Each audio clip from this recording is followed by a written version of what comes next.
हरे कृष्णा।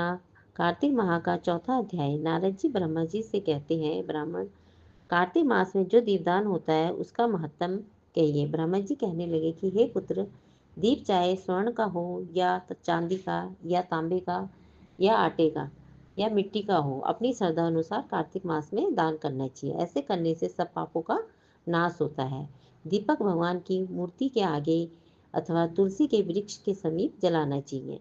कार्तिक मास में स्नान, जागरण, दीपदान, तुलसी की सेवा, भगवान के मंदिर में मार्जन, झाड़ू आदि लगाना चाहिए। भगवान की कथा कीर्तन करना सभी अच्छे फल देने वाले होते हैं, अतः पूर्व जन्म के पापों को नाश करने के लिए होते हैं। इतनी कथा सुनकर नारद जी पूछने लगे कि हे ब्राह्मण, कहने लगे कि हे ब्राह्मण, पूर्व जन्म के पाप कैसे जाने।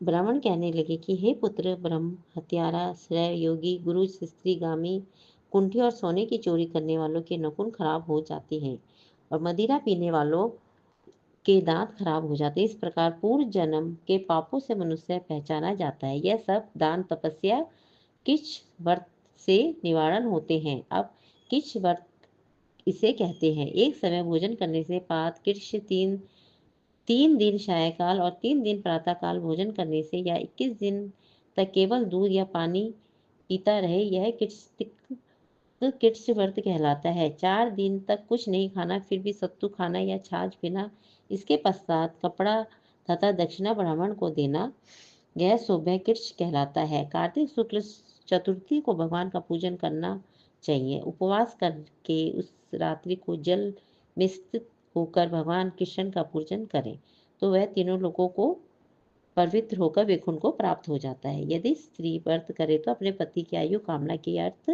भगवान की प्रार्थना करें। दिन भर भोजन नहीं करना चाहिए। आंवला या तुलसी का पूजन करना चाहिए। व्रत समाप्त के निमित्त ब्राह्मण को गोदान करना चाहिए। इस प्रकार इस कृष्टि व्रत के करने वाले भगवान को अति प्रिय होते हैं और परम पद को प्राप्त हो जाते हैं।